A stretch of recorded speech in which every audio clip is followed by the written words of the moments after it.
அனைவருக்கும் வணக்கம். இன்றைக்கி நம்ம பார்க்க போகிறது பன்னீர் கிரேவிங்க. இது சப்பாத்தி, பூரி, ரொட்டி, நான், பரோட்டா எல்லாத்தோடையும் தொட்டு சாப்பிட ரொம்பவே சூப்பராக இருக்கும். இது எப்படி செய்யலான்னு பார்க்கலாம்.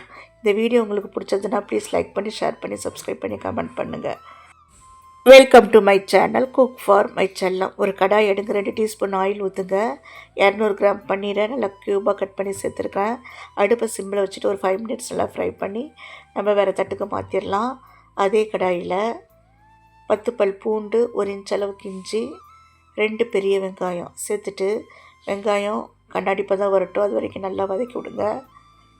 வெங்காயம் நல்லா வதங்கினதுக்கப்புறம் இதில் 2 பெரிய சைஸ் தக்காளியை கட் பண்ணி சேர்த்துடலாம். சேர்த்துட்டு அதையும் வதக்கி விடுங்க. இதில் 1/2 டீஸ்பூன் சோம்பு, 1 துண்டு பட்டை, 2 கிராம், 1 ஏலக்காய் சேர்த்துட்டு அதையும் நல்லா வதக்கி விட்டுருங்க. வெங்காயம் நல்லா இப்போ வதங்கிருச்சு. தக்காளியை சேர்த்தாச்சு. தக்காளி ரொம்ப வதங்கணுன்ற அவசியம் இல்லை. இதில் 6 முந்திரி பருப்பு சேர்த்துடலாம்.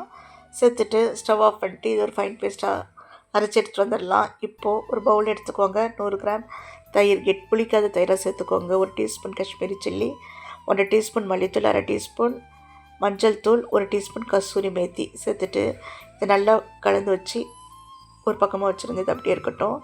ஒரு கடாய் வைங்க. தாராளமாக 3 டேபிள் ஸ்பூன் ஆயில். இதுலேயும் உங்களுக்கு தேவைப்பட்டுச்சுன்னா பட்டர் அல்லது கீ சேர்த்துக்கலாம்.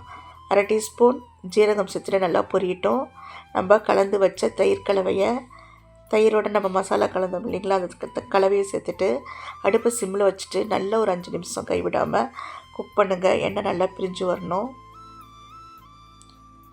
தயிரில் நல்லா குக் பண்ணதுக்கப்புறம் நம்ம அரைச்சி வச்ச வெங்காயம் தக்காளி மசாலாவை இதில் சேர்த்துடலாம். சேர்த்துட்டு நல்லா கலந்து விடுங்க. சிம்மில் வச்சுட்டு இது ஒரு 5 நிமிஷம் நல்லா கலந்து விடுங்க. தண்ணி நல்லா வற்றி வரட்டும். இதை மூடி வச்சு நல்லா வேக வைங்க.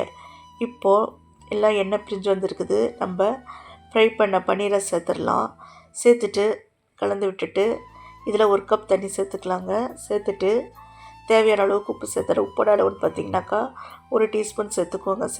உப்பு சேர்த்துட்டு 1 டீஸ்பூன் கரம் மசாலா சேர்த்துட்டு கலந்துட்டு மூடி போட்டு அடுப்பை சிம்மில் வச்சுட்டு 10 நிமிஷம் கழிச்சு ஆஃப் பண்ணுங்கள். இதை பன்னீரில் பார்த்திங்கனாக்கா ப்ரோட்டீன் அதிகமாக இருக்குது, விட்டமின் பி அதிகமாக இருக்குது. இப்போ 10 நிமிஷம் கழிச்சு ஆஃப் பண்ணிவிட்டு 1 டீஸ்பூன் அளவுக்கு நெய் சேர்த்துடலாம். அவ்வளோதாங்க, சூப்பரான பன்னீர் கிரேவி ரெடி. நன்றி, வணக்கம்.